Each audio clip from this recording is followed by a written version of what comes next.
Soul is like one of those things that we experience, right? And it's an experience of being. I see soul as sort of a, I call it kind of a virtual entity. I don't see it as a thing necessarily, or of any kind, but it's a function, you might say. It's that function or that sort of psychic entity that that communicates our depth, let's call that maybe our true nature, our fundamental nature, to our conscious mind. It's that which gives us access. Soul can speak to us sometimes in words, often in images, most commonly in certain kind of intuitive feelings, especially when it comes to alignment or misalignment, or feeling that you have the right choice of words or the wrong choice. So there's a feeling sense. And finally, just to make it short, and I think that when we are in connection with soul, we have the experience of meaning. Right. I think before you even get to things that conventionally look like meaning or purpose, let's say, I think the first thing that you start to discover, certainly I discovered, was that true nature, I call them soul values. That true nature values certain things in life. And that's what begins to really give it directions, right? True nature just happens to value things like truth and love and honesty and, well, sometimes courage, because it's not always easy to follow through on the dictates of the soul. Um, Clarity, love. There are other things, but these aren't just nice feelings. These are literally elements of life that true nature values, and those start to orient your direction from literally from moment to moment to moment. You'll know, like your body will tell you, am I being in harmony with those values of the soul, or in alignment or not? Because as soon as you're not in alignment, you'll feel it. Something won't feel quite right, or all of a sudden you'll feel a little. Sometimes people felt nauseous inside. I used to feel nauseous when I would stray, you might say. There's a whole way that the soul is communicating to us, and true nature communicates us through the language of the soul. And we're in a culture that's basically illiterate of that language. And here, let me help teach you what the language of your soul is. We all really need that. It's really, really important.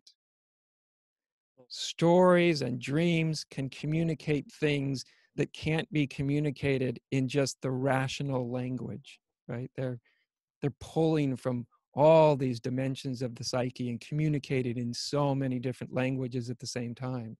But when I look at what I consider like some of the most spiritually awakened beings in history, you look at their lives, they're very purposeful lives.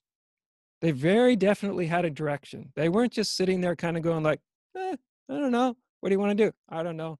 Nothing matters. Doesn't matter. Everything's God, so whatever. Anything goes. That's not what they're doing. They have very obvious sort of direction. They have intention. We could call that purpose, right? Jesus had a very purposeful, right? Almost like a life full of destiny, right? The Buddha had a very purposeful the rest of his life after his awakening, right? So the difference is these aren't purpose and meaning.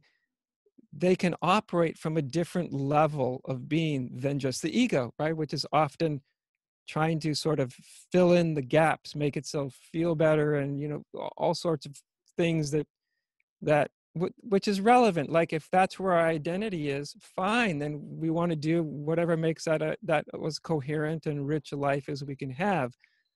But even in our spirit, when we're functioning from a completely different order of being, meaning and purpose don't necessarily look conventional necessarily. And yet I would suggest that if we're mature in our realization, at some point an orientation comes to us, right? A direction. and it's often something that's very unambiguous, very, very clear. And so I think it can still operate even without a sort of tight ego identity functioning. And it does operate, and we see it all the time. And if it doesn't, that's a kind of spiritual disease. Like I said, I do think we live in a soulfully illiterate culture, and we're showing all the signs and evidence of that. So I think to really like dive into this, to me, it's like personally interesting, but I also think it's a really, it's a kind of like where we're talking, it's a way of loving the world. Like this is important, this for each of us, right? This connection to live a really meaningful, rich life that's actually contributing something profound. Um, so I look forward to like a deeper exploration of this and diving in and seeing what people that come to this, what their concerns are, what their questions are, so we can kind of, we start to tailor it into the interest that's out there. It's so vast, it's so big that I'm just really looking forward to it, and so I hope we have a few friends to join us in this Yeah. endeavor together.